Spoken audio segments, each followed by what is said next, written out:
Bonjour la petite tribu. Alors, je sais pas trop où va mener cette vidéo. Je la fais vraiment de manière intuitive parce que je suis dans un endroit qui m'inspire vraiment beaucoup. Ça ressemble beaucoup, enfin, on dirait une petite Amazonie un petit peu. Alors, il y aura peut-être des travaux, des bruits de travaux à un moment donné parce que malheureusement, je ne suis pas perdue au fin fond de l'Amazonie. Peut-être un jour, j'envoie ça à l'univers. Voilà, je vais vous montrer un petit peu parce que ça vaut vraiment le détour.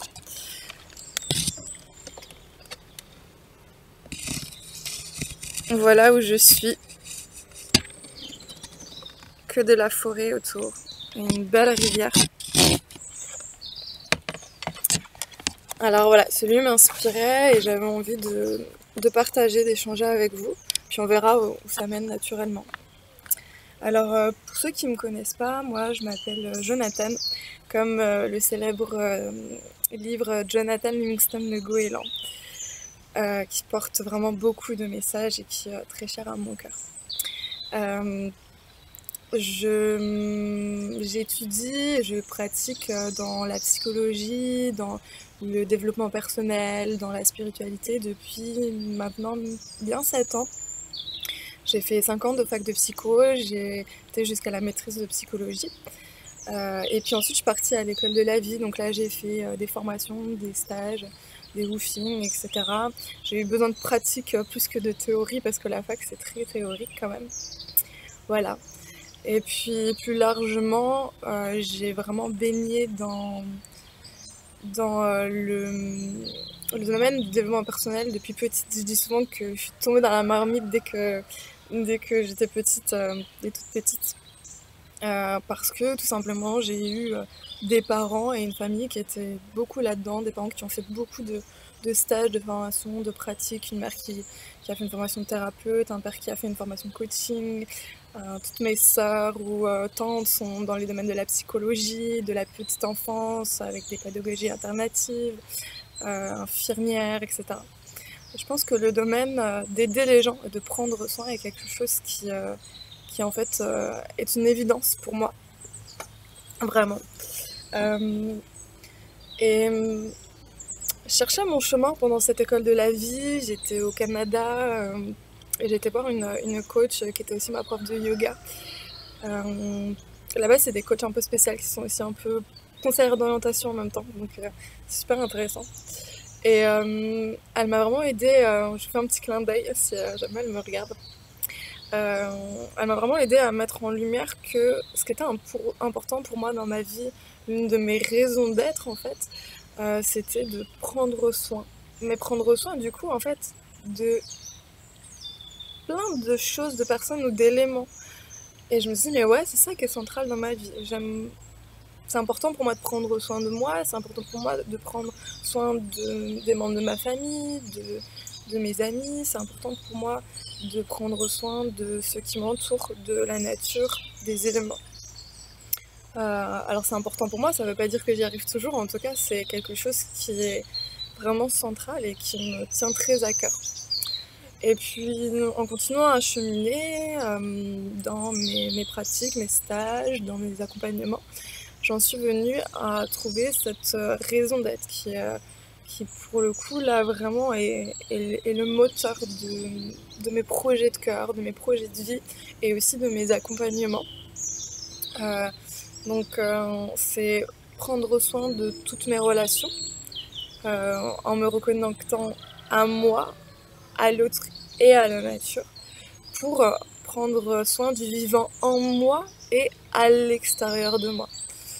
Euh, Avec cette raison d'être, j'ai quelque chose d'assez complet et qui me va parfaitement parce que j'ai vraiment une vision holistique de la vie et, je ne pouvais me contenter de juste me dire je vais prendre soin de l'humain ou je vais prendre soin des animaux ou je vais prendre soin de juste l'individu et pas l'individu en relation ou non, j'avais vraiment besoin qu'il y ait cette complémentarité de tout ce petit monde-là, de tout cet univers-là. Et donc c'est pour ça que mes accompagnements C'est vraiment sur cette trame-là que je les mène. Et donc je vais vous en dire un petit peu plus. Donc pour débuter, ce qui me semble assez primordial, la reconnexion à soi. Parce que, alors je vais répéter cette phrase qu'on entend vraiment partout et tout le temps, de Gandhi qui dit « Sois le changement que tu veux être que tu veux voir dans le monde ». Cette phrase, elle est vraiment, vraiment, vraiment, je pense, primordiale, c'est une phrase clé. Parce que ce qu'on fait, ce qu'on est, etc., se reflète dans le monde. Le monde est fait de nous, de plein de petits humains. Et ce qu'on va faire au quotidien, ce qu'on va exprimer au quotidien, nos intentions au quotidien, vont créer le monde autour de nous. Si par exemple je dis un mot gentil à quelqu'un, ou si je dis quelque chose à quelqu'un en étant en colère, ça va influencer complètement autrement la personne, de manière totalement différente.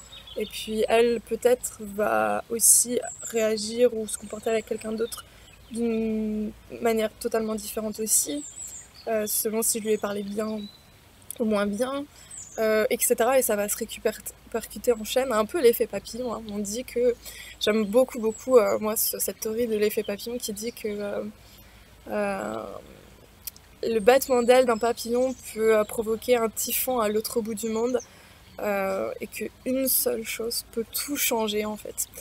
Un effet cascade, un effet domino. Donc,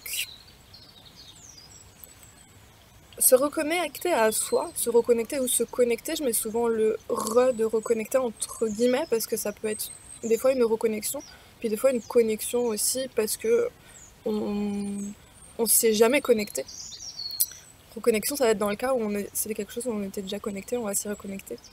Après, si on considère que tout est en soi, c'est sûr que ce n'est jamais que des reconnexions au final. Mais bon, ça c'est un autre sujet, un autre débat.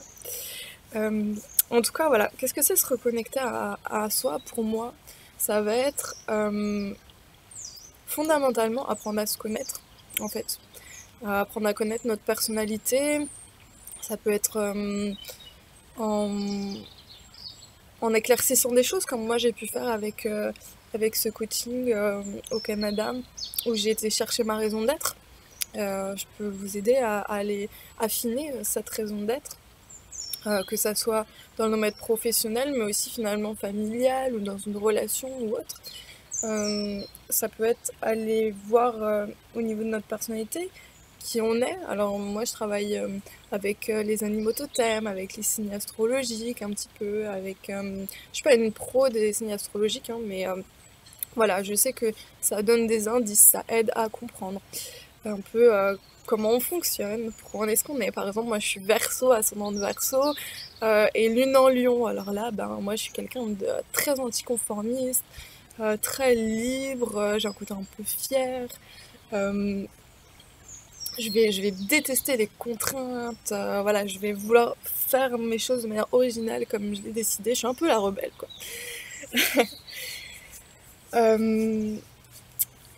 Pareil au niveau du Human Design, je pourrais pas aller en profondeur, mais en tout cas, je suis allée décrypter quelques petites choses sur le Human Design, et puis après, si vous avez besoin d'un spécialiste du Human Design, là, je pourrais vous réorienter. Mais c'est tous des petits outils de connaissance de soi. Le MBTI aussi, savoir si on est plutôt introverti, extraverti. Voilà, c'est tous des petits outils qui vont creuser de plus en plus et de plus en plus dans les abysses de votre personnalité, et puis qui vont vous aider à savoir ah mais oui, en fait moi je réagis comme ça d'une telle manière parce que voilà. Alors l'idée c'est pas de se trouver des excuses, hein, c'est vraiment de pouvoir avoir une compréhension de soi en fait, des raisons qui nous poussent à faire ceci ou cela. Voilà. Et dans la reconnexion à soi, il y a aussi tout ce qui est la gestion des émotions. Parce que ça, c'est quelque chose qui est primordial, et surtout chez les hypersensibles ou autres. Alors là, c'est... voilà. Donc, apprendre à les observer à l'intérieur de soi. Ça peut être par le biais de méditation. Moi, j'utilise beaucoup aussi des techniques de communication consciente basées sur la communication non violente. J'utilise aussi les 4 accords Toltec et puis d'autres choses. Voilà.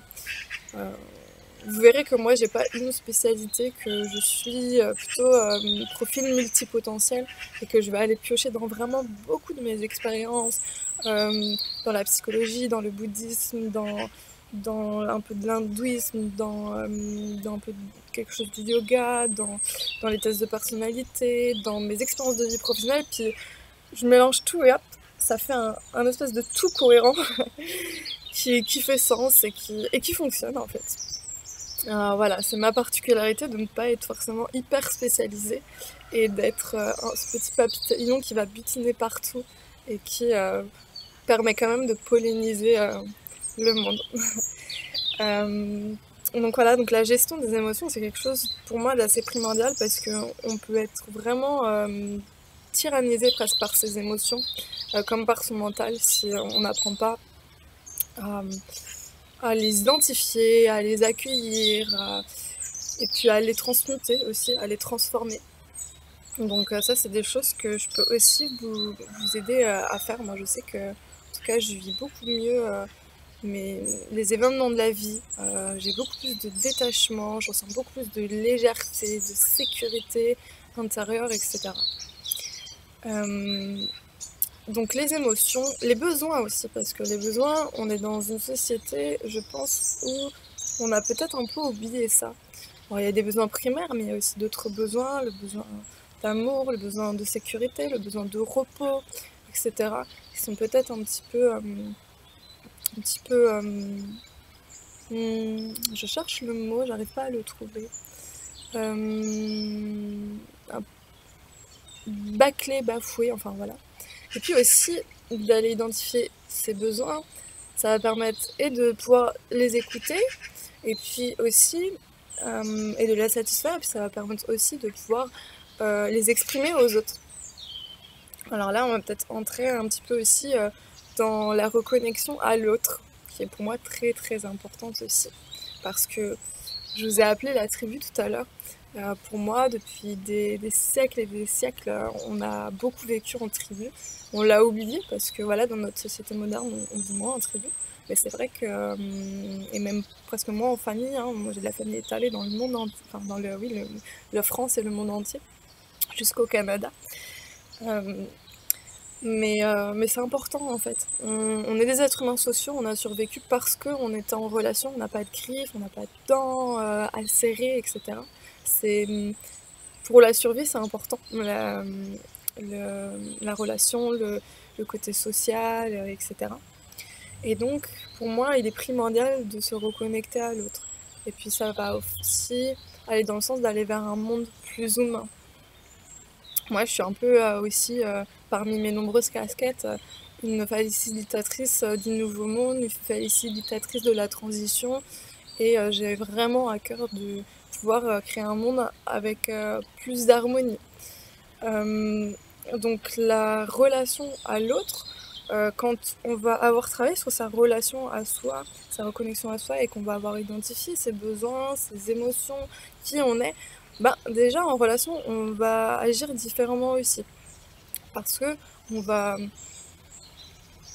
comment dire, en se connaissant, on sait comment on réagit à l'autre et qu'est-ce qu'on peut travailler aussi pour peut-être moins prendre les choses pour soi, pour expliquer à l'autre aussi, ah ben moi je fonctionne comme ça, et toi comment tu fonctionnes. Et puis quand on aura suffisamment été se reconnecter à soi et qu'on aura été suffisamment chercher qui on est à l'intérieur, peut-être alors on aura envie d'aller voir qui est l'autre en fait, et le comprendre et lui poser des questions, ou en tout cas de ce qu'on aura compris de nous, pouvoir peut-être analyser un petit peu, puis se dire ah mais en fait la personne là elle réagit comme ça, c'est parce qu'il y a ça qui la traverse en fait comme émotion. Et ça c'est magique parce qu'en fait quand on l'a compris et on le sait pour nous, et ben on est capable de l'identifier chez les autres. Et au-delà de ça aussi, peut-être une curiosité plus grande à aller chercher, voilà, c'est quoi ton monde en fait? Dans cette situation-là, euh, qu'est-ce qui te traverse? quelle émotion, comment tu as réagi, à quoi tu penses. Ah mais ok, d'accord, c'est pour ça que tu as réagi comme ça à ce moment-là. Et ça c'est très intéressant. Et on va pouvoir apprendre à dialoguer avec l'autre pour que les besoins des uns et des autres, les émotions des uns et des autres puissent être dans une espèce de danse. Moi j'aime beaucoup la danse, j'ai fait 15 ans de danse, c'est quelque chose qui est très présent aussi dans ma vie. Et puis toutes les cellules, toutes les particules de l'univers, on dit qu'elles vibrent, elles dansent en physique quantique. Je trouve ça magique. Et donc cette danse pour moi là, elle est importante. Et donc si je sais quels sont mes besoins ou mes émotions, que je sais les identifier chez les autres ou alors les demander à l'autre, être dans un dialogue par rapport à ça, alors je vais pouvoir essayer qu'elles se correspondent ou qu'elles se complémentarisent. Voilà.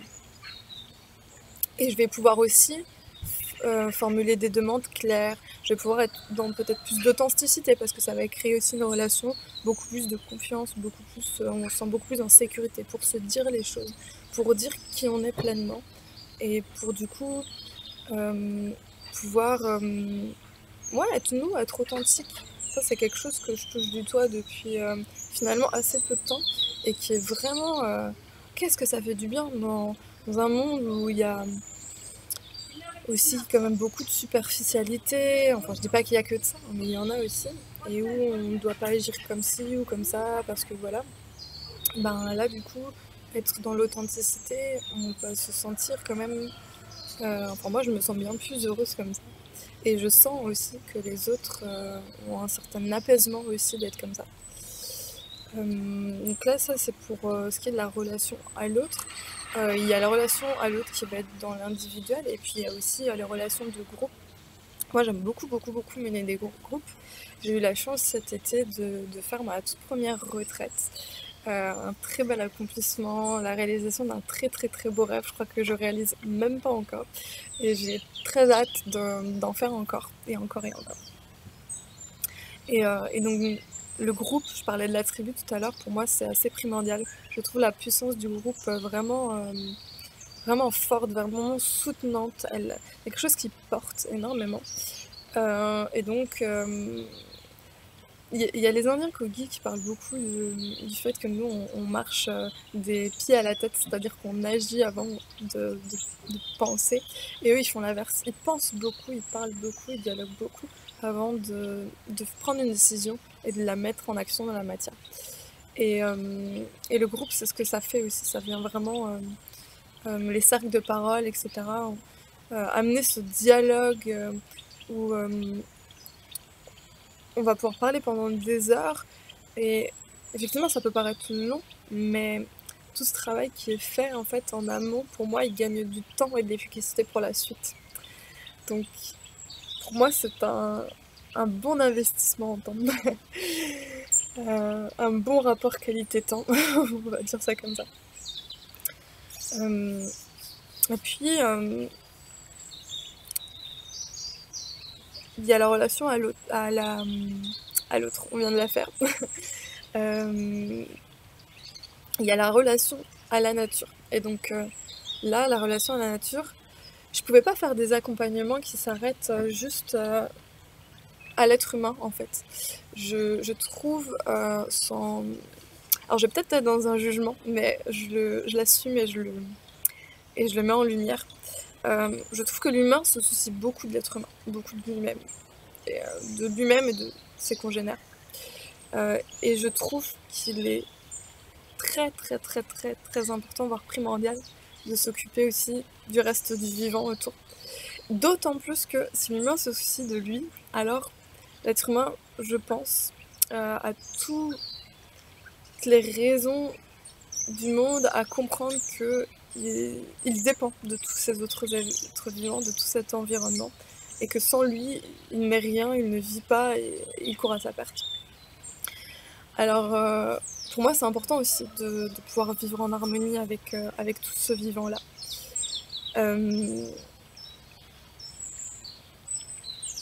Donc là, ça va passer par la prise de conscience que vraiment qu'on fait partie de la nature aussi. Je vais beaucoup faire d'ateliers, de retraites ou même des accompagnements individuels quand je le peux, quand c'est en présentiel, parce que je fais aussi à distance, dans la nature parce que je trouve ça vraiment pour moi, la nature, c'est notre maison principale. Depuis 99,99 de l'existence de l'humanité, on a vécu dans la nature, c'est notre maison. Pour moi, la nature, ça vaut plus qu'une église ou un temple, hein. J'adore hein, les églises, les visiter ou autres, les beaux temples ou beaux monastères. Mais voilà, pour moi, il n'y a rien de plus merveilleux que la nature. Euh, et ouais, voilà, ma maison, mon temple, ma religion même, si je devais en avoir une. Je suis plutôt dans la spiritualité et la philosophie, mais si je devais avoir une religion, ce serait celle de la nature, tout simplement. Et, euh, et voilà, donc là, ça va passer par des pratiques écologiques, voilà, du zéro déchet ou ce genre de choses. Rien de, rien en apparence de bien compliqué et à la fois si compliqué parce que même moi, voilà, je suis pas aussi parfaite dans l'écologie que je le voudrais. Et des fois, ça prend beaucoup de déconditionnement, d'enlever des couches de débloquer des croyances, euh, d'aller revoir une certaine idée du confort, des normes, etc. Et ce qui est aussi magique, c'est que je me suis rendu compte lors d'un coaching, alors j'avais appelé coaching réduit déchets et non zéro déchet, qu'en fait, euh, la réduction de déchets, enfin ce coaching de réduction de déchets, elle avait amené aussi des changements dans d'autres domaines de la vie de la personne que je coachais. Et ça, c'est assez drôle de constater que à la base, un accompagnement qui était sur un autre but va aussi se généraliser dans d'autres domaines. Notamment, ça l'avait aidé à être plus... s'assumer plus comment elle était, en fait, ses choix, etc., par rapport à sa famille ou autre. Et, euh, et ça, je trouve ça quand même précieux. Donc ça peut être aussi un bon médium pour travailler les autres pans, en fait, et sa relation à soi et sa relation aux autres. Donc voilà, pour moi, tout est vraiment complémentaire et imbriqué. Et je ne pouvais pas faire un choix, en fait, entre aider l'humain et entre aider la nature. J'avais vraiment besoin de cette complémentarité des deux. Et là, aujourd'hui, je peux vraiment dire que j'ai trouvé la bonne forme d'accompagnement qui respecte mes valeurs et ma raison d'être. Et c'est vraiment ça que j'ai envie de transmettre et dans ça que j'ai envie de vous accompagner. Après ça, pour le moment en tout cas, je suis encore hyper flexible, c'est-à-dire que pour moi, un individu est un individu et si je lui fais un accompagnement individuel, euh, je parle pas des accompagnements de groupe qui vont être différents avec un programme plus structuré, mais un accompagnement individuel, tout en mettant un cadre, parce que c'est important qu'il y ait un cadre sécure, un chaudron, une membrane qui contient, où il y ait une confiance qui s'installe et qui vous mette en sécurité. Mais en tout cas, j'ai envie vraiment de pouvoir en parler avec vous et de pouvoir le créer avec vous, de se dire, ben voilà, moi c'est un accompagnement une fois par semaine, pendant 2 mois qui me va. Moi, c'est un accompagnement pendant 2 jours. Moi, c'est un accompagnement pendant 3 mois. Voilà. J'aurais besoin que peut-être tu sois disponible en dehors des rendez-vous, ou alors je ne veux que les rendez-vous. Ou voilà, j'ai vraiment envie de construire ça avec vous. Pour le moment, c'est comme ça que je fonctionne. Peut-être que ça évoluera. En tout cas, c'est mon désir pour le moment de fonctionner comme ça. Et de pas aussi mettre de programme sur 3 mois où ça doit être une fois par semaine et de ne pas vous permettre de louper un rendez-vous parce que pour moi, rater un rendez-vous annulé, c'est aussi important. Ce que j'ai appris dans ma fac de psychologie, c'est vraiment que voilà, ça faisait partie aussi du processus de l'accompagnement, des fois louper un rendez-vous ou autre. Alors j'aime bien être prévenue à l'avance, hein, mais en tout cas, euh, pour moi, ça parle aussi de lui-même, ça vient dire quelque chose qui est important aussi et qui a du coup pas à enlever. Euh, voilà, quoi dire d'autre? Eh bien, je puis je suis très heureuse de faire cette vidéo, ça fait un moment que je veux en faire, vraiment longtemps. Et bon bah le temps que des choses se débloquent et que je finisse par me dire allez c'est le moment, voilà. Et je pense que ce petit coin de paradis est pas pour rien. Donc voilà.